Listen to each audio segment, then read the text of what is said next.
Thursday, July 31st, 4:38 p.m., 2 seconds on the second hand.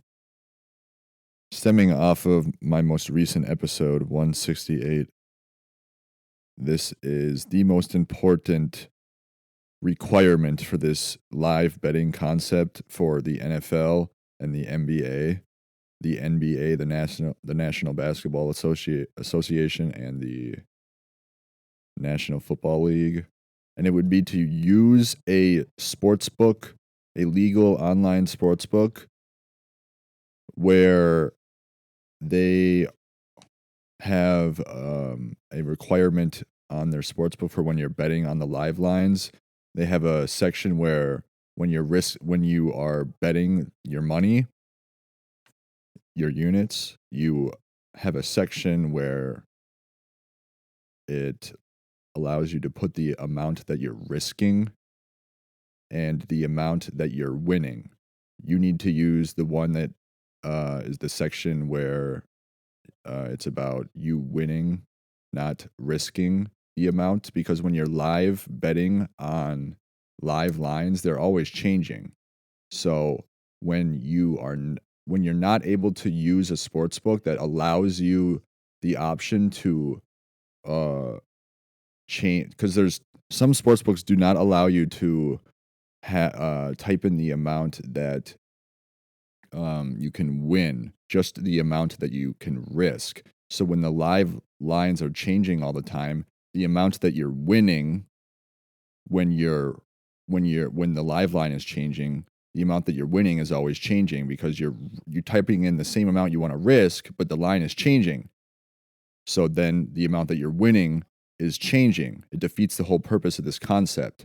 When you use a sports book that allows you to type the same amount every time, which would be 1 unit for you, whatever it is, $10, $20, $50, $100, $10,000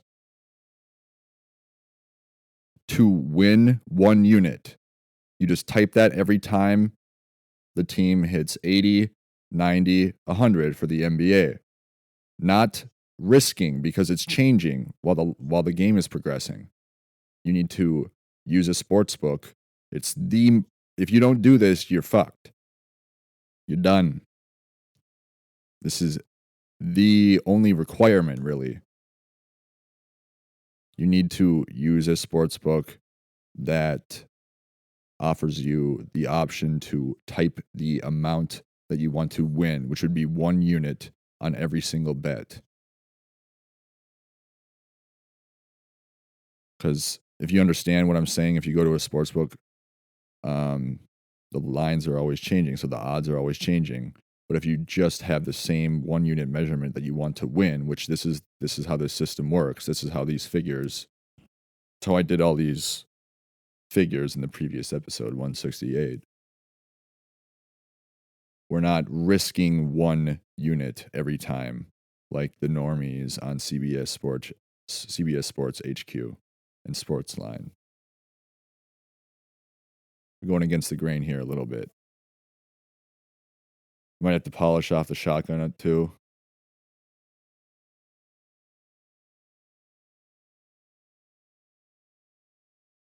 But that's the only that's really the requirement. And really, if you look at the figures, obviously for the NFL, with the 17-point live betting concept, it would be obviously to win 1 unit as well, but it's only playoff teams.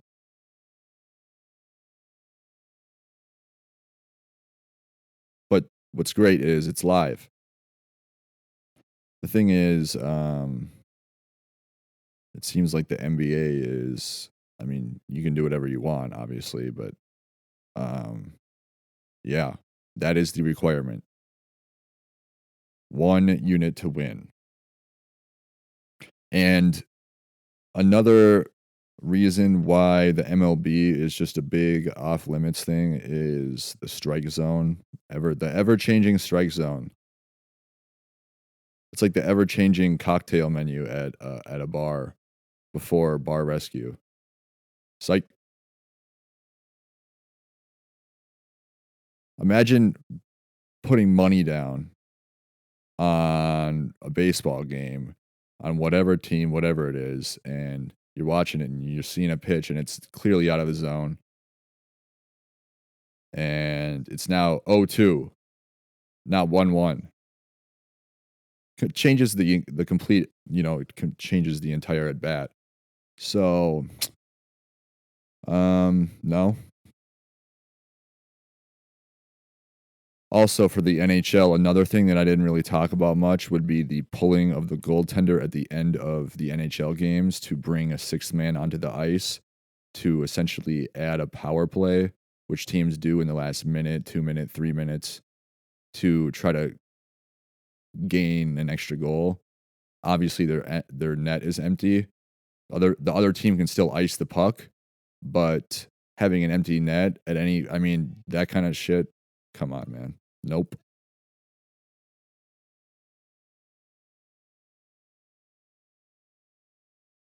So the strike zone, pulling of the goaltender to win one unit, which is the most important requirement, only for the NFL and the NBA. How many potential NBA games reached 100 and won't we be playable bets is TBD. I mean, if you look at the units there, it's a lot for the NBA. It's a lot. It almost seems um, not possible, but it is because of the 3 times a game.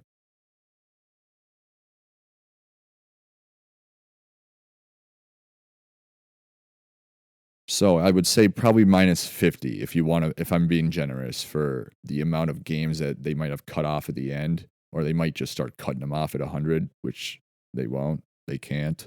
There's too much scoring. There's too much balling going on out there. When I used to be in Hazleton Treatment Center, man, we used to go to the gym every day, and you could either work out and lift, You could either bench and pump some iron after doing diddly shit all morning.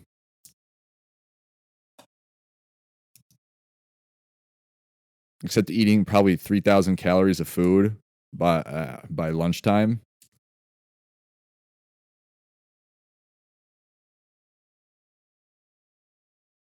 You could either go work out or you could play basketball, which is what I chose to do every day. And you do this at these places. You do these things. You get pretty good at them.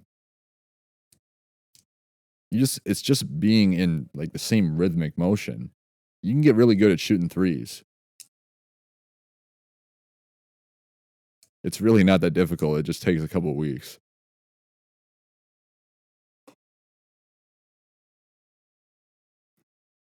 So there was actually a guy who went to Michigan State at the time.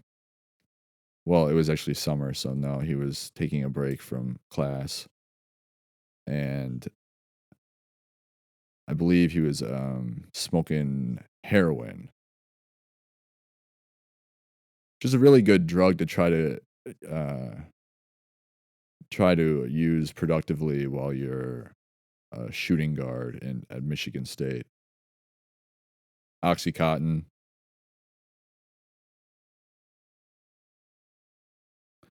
But it wasn't really at Hazleton where I got really good at shooting my three. It was at a different treatment center. And it was actually probably damn near 50% from a real 3-point line. Over 40.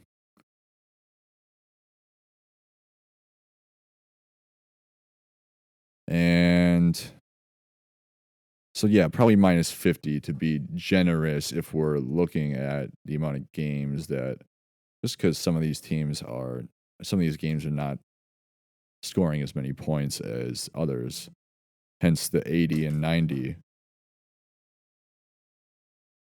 No, I'm not fibbing. Only thing I'd be fibbing on it would be on as many of the losses as I could have exaggerated and fibbed on a little bit. For that, why would I do that? Just in case I was wrong about my handicap and or Peace of mind, baby.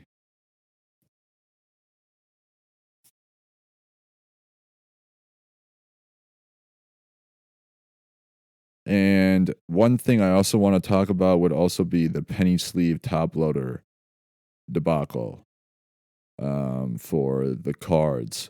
If you buy penny sleeves and you slide the card in, either top or bottom, there's an opening at the top or bottom of the penny sleeve with the card in there. You know what you do with the you know what you do with the top loader? You slide the opposite end in, so there's no open air between the penny sleeve and the top loader when you slide the Pokemon card or sports card into the top loader. So there's the opening with the penny sleeve. You slide the opening end into the top loader, and you keep it pressed tight to the flat end, the closed side of the top loader, and there's no air or particles reaching through. And then if you want to get extra with it, you can buy those the plastic the same company that sells penny sleeves and top loaders, they have these longer plastic almost wrapping where you can slide the top loader in, and it's I believe PSA does not approve of using top loaders when you ship. So, I don't really know the requirements there. I don't know diddly about about any of that kind of stuff. The required if you wanna get into that, get into that. That is beyond me for good reason.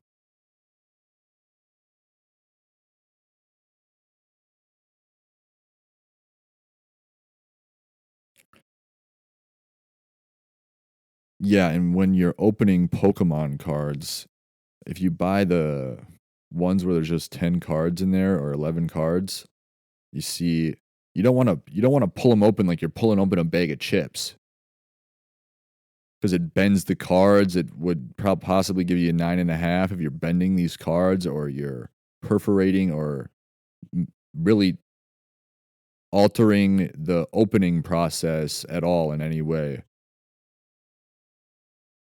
I mean, I'm not even kidding. And when you think about the amount, like the ways you can buy Pokemon cards, some of them are you can just buy the ones on the top shelf that are at Walmart that are like, or wherever you go, local. You can buy the ones that are just in like plastic, but if don't buy like from people on Facebook, the ones that are apparently sealed. Apparently they rip people will cut the ones that have plastic open perfectly to well, not perfectly, but enough to where you can't really tell if you reseal it with cards that have no hollows, no reverse hollows, none of the Vs, none of the V Maxes, none of that kind of stuff. So don't do that. That's why Walmart's kind of dope because they just have the new releases and they're like they have them every 4 times a year. And if you look at the releases online, you can see how many valuable cards there are in each release beforehand if you want to invest. Another thing would be if you want to keep these, whatever they are, sealed, mostly the boxes and the bundles, uh, like the $50 ones or the $100 ones, keep them sealed for a couple decades. Keep it sealed. It'll probably gain value like in the thousands of dollars, if not tens. Certain releases, if you keep them sealed, that would probably change the market as well as doing more Beckett's, more CGCs, less PSAs. It'd probably change the value of PSAs, PSA 10s. It would probably change the value of Beckett's. It would probably drop the value of Beckett's. I don't even know any of this kind of stuff. That's the thing. I'm just thinking off the top of my head. Because it clearly is a market that, I mean, the cards are at every Walmart, every release, you know? And if you want to buy the metal tins, that is the most, it's like Fort Knox. None of those cards are smushed, bent. I mean, they're the least touched ones of all of them, the metal tins. So I would do those for the grading of the PSA 10s if you're going to do that. And then get the other ones. You know, obviously you want to probably of every release keep a sealed one for a while in a storage locker or something. Go every once in a while, dust them off with a duster.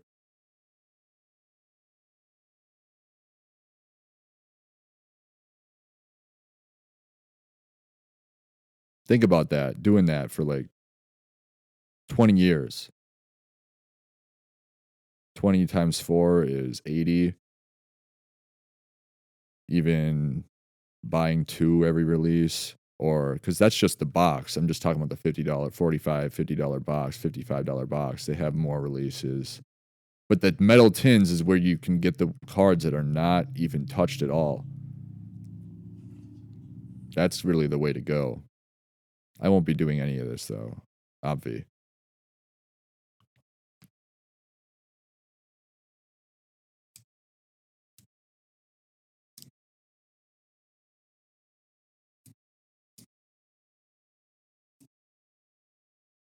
But opening the ones that with the plastic, what I did every time was, believe this or not, believe this, I'm not even doing a bit. Uh, you just open them. I used a razor blade. The plastic ones, you can feel them in there. You don't want to bend them at all. You just grab one either side, the top or the bottom, at the very top of the bottom, where there's no opening inside where where the Pokemon card can be touched. You just touch the top or the very bottom, and you just kind of slowly let either side fall. You let the closest. If you let one side of the deck, like the 10 cards, is going to be on one side of the plastic sleeve. So you just slowly let the cards kind of glide down to the bottom, and then you at the very top where the opening, if you do this a few times, you realize where the opening of these plastic sleeves are every time.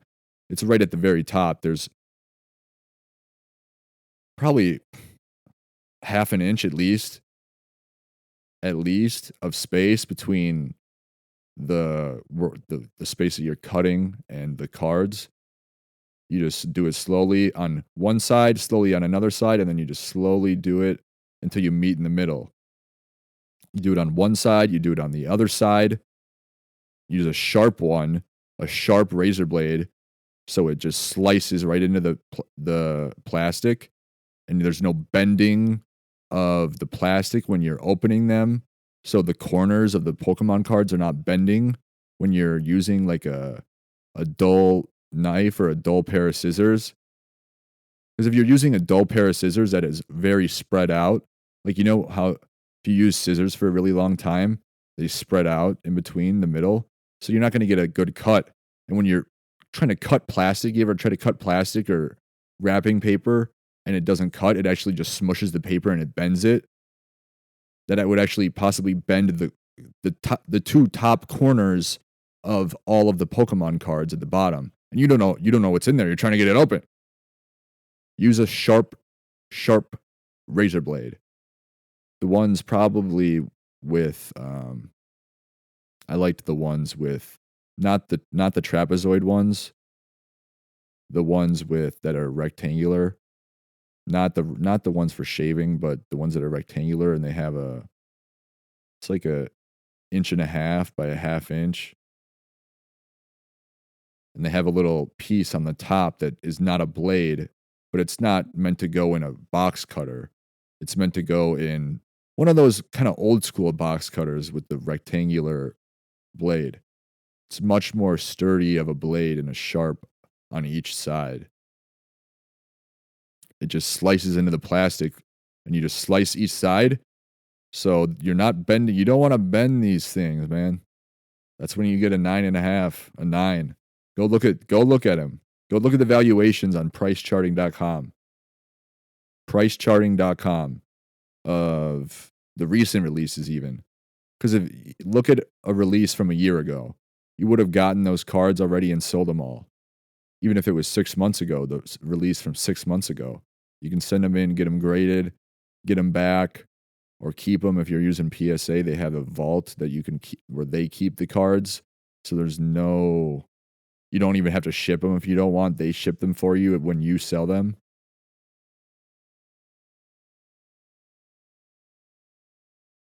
And yeah, after PSA grades them, obviously they put them in their vault for you, like it's a storage place. And that's after you grade them. Obviously, the point is grading them every time right away. I don't really know why you would want to be doing anything else with your life at this point. They're really a beauty.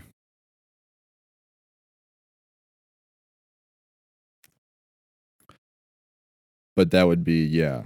So obviously, you're not keeping the cards before and shipping them ungraded and selling them ungraded. You sell them on your eBay account. And PSA would ship them for you to whoever buys them in the country or the world.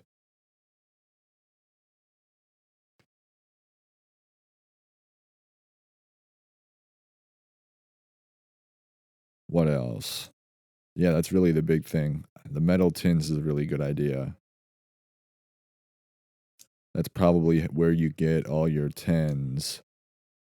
And I know it sounds a bit anal, and maybe crazy. My method of using the razor blade on the plastic part of the cards at the very top, where the opening of the inside of the pack starts, but the sharp blade is so sharp that it slices the plastic, and you leave the center. You do one side, not you don't start in the middle. You do one side while you're holding the very top middle first, or excuse me, the very side where you're cutting, and then you do the other side, and then you hold in the, you know, or I'm trying to think of exactly how I did it again. No, yeah, it was. You can actually just kind of stab it sometimes right in the middle and cut towards the outside of the plastic as well, if the blade is sharp enough. That's the point.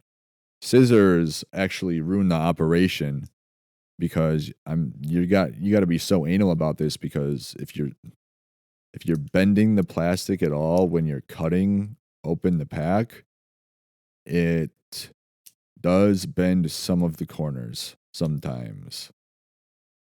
Just a heads up. And they really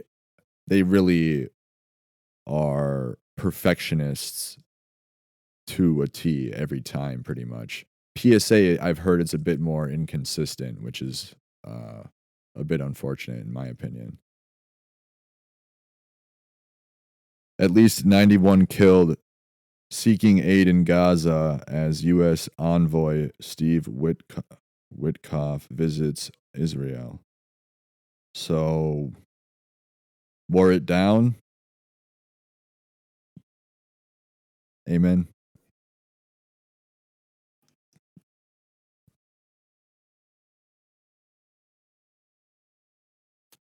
Recent Pokemon card sets. So every 3 months there's a card set release, which contains at least 100 cards, give or take, I believe.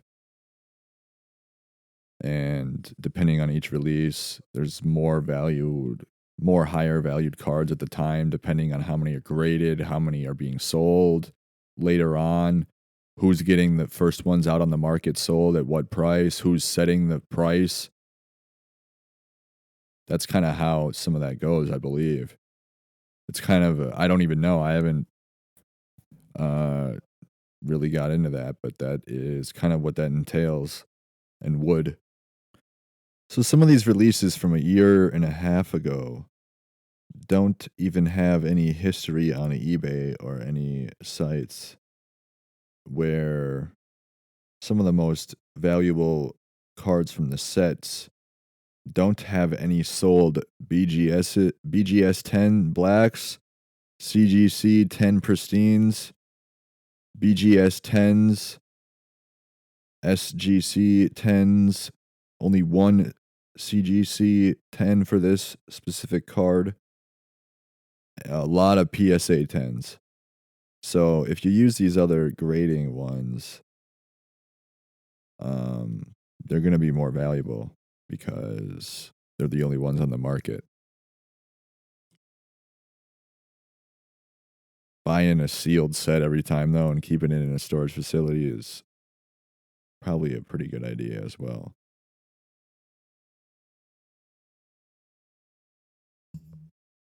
Anyways.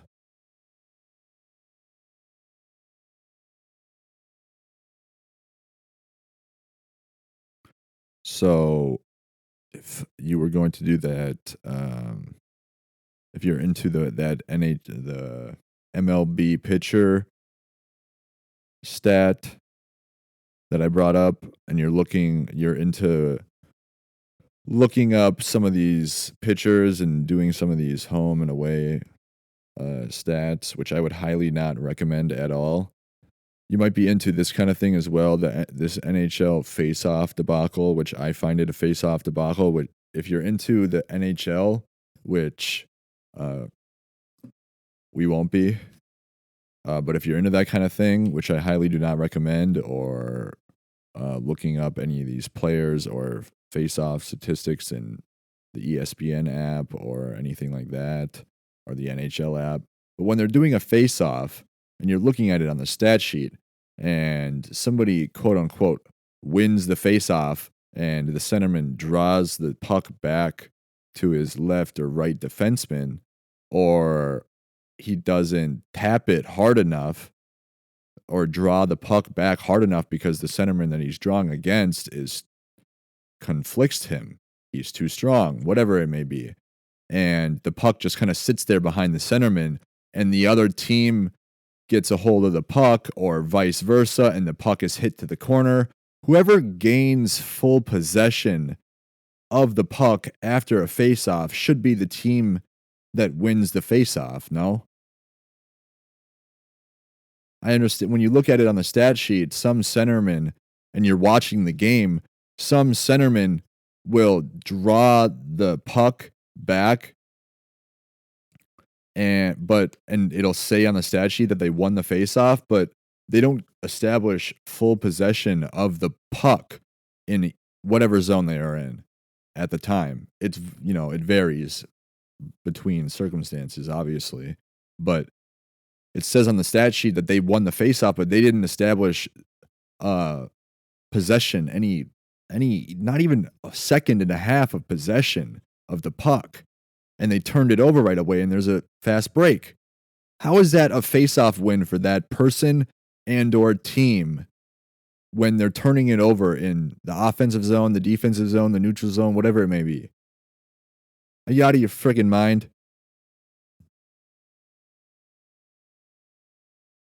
But I highly do not recommend doing that or looking up any of these players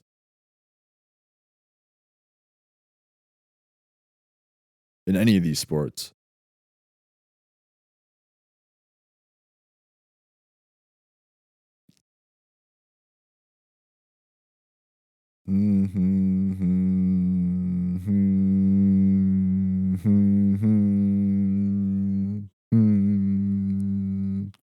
Oh, AI, it's your time to shine, baby. I'm a day late on this AI, but this is in reference to, I know I said I would bring it up on the first hour-long episode that I had, quite a few episodes ago, and I did not bring it up on 168, but this would be where I bring it up right now, and this is your time to shine. So the only thing I did not keep track of, which I believe it actually evened out because of God, the amount of juiced up losses on the juice box the juice box to score a goal player props, which I don't know how many episodes I brought it up on. I don't know how many times I brought up units. I don't believe I brought up units that many times. I don't know how many times I mentioned it in the description of the episodes. I'm not going to listen to every single episode and go through every single description. I think that AI can kind of probably do this for me finally. And that would be on the AI generated chapters for this episode right now that I'm recording 169. It would be your time to put a section to chapter, however long it may be. I say go about it. Use like four or 500 characters if you need to. But the amount of units lost and or gained on all of the episodes where I talked about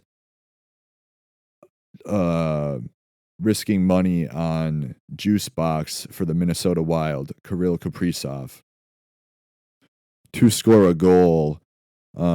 And I really don't want.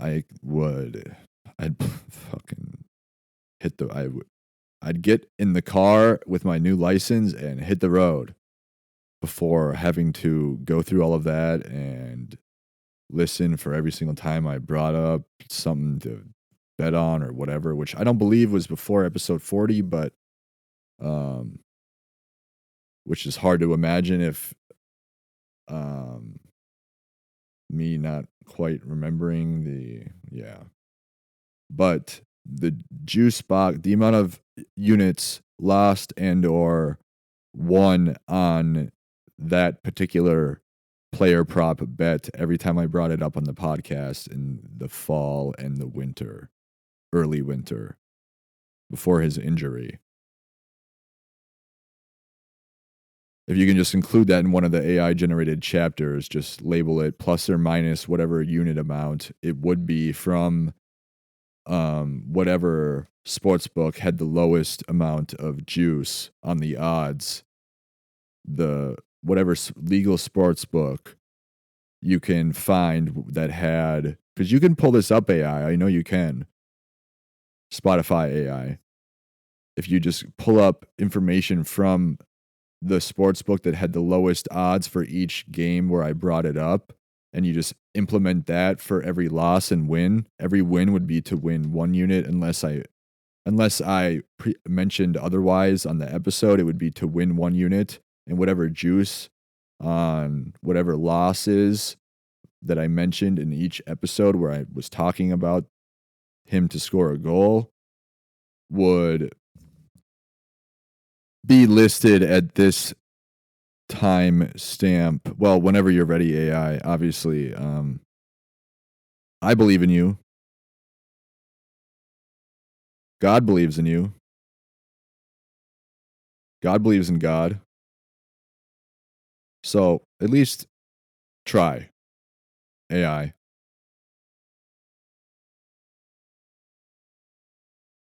And this would be the moment where you would do that whenever you're ready.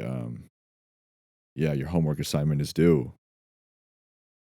And I also need the podcast platforms Castbox and Good Pods to step up their game, because their two platforms still do not have the most recent episode out yet. 168. Castbox and Good Pods, step up your game. I'm hating on you.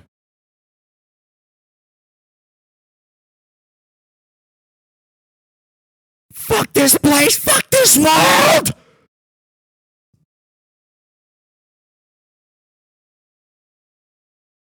Oh, and if to all the people who are wondering why Underdog and Prize Picks are so popular in the states that they're allowed to be popular in, the states where they're the only thing that's legally allowed to be popular or be looked at,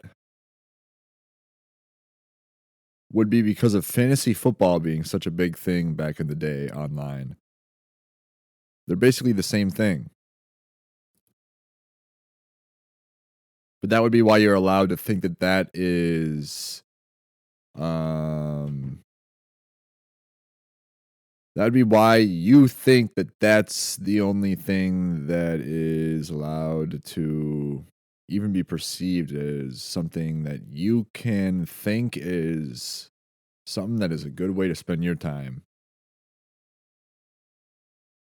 you know? But I believe that that's actually why, they legalize that in all the states that don't have sportsbook legalized. I would get that going, specifically only the online sports books, only online sports gambling, only that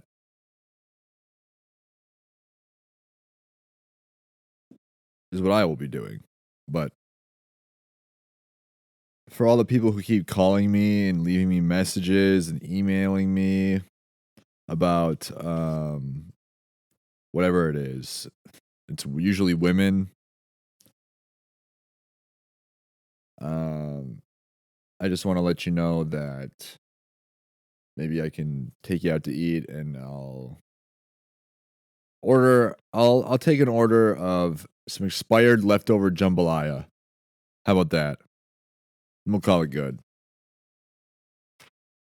And also I talk like I know how to open the cards and get tens every time. I don't. So really if you do it, you'll probably figure out how to get consistent tens every time. The more you do it, the methods that you find work. Yep. Yep.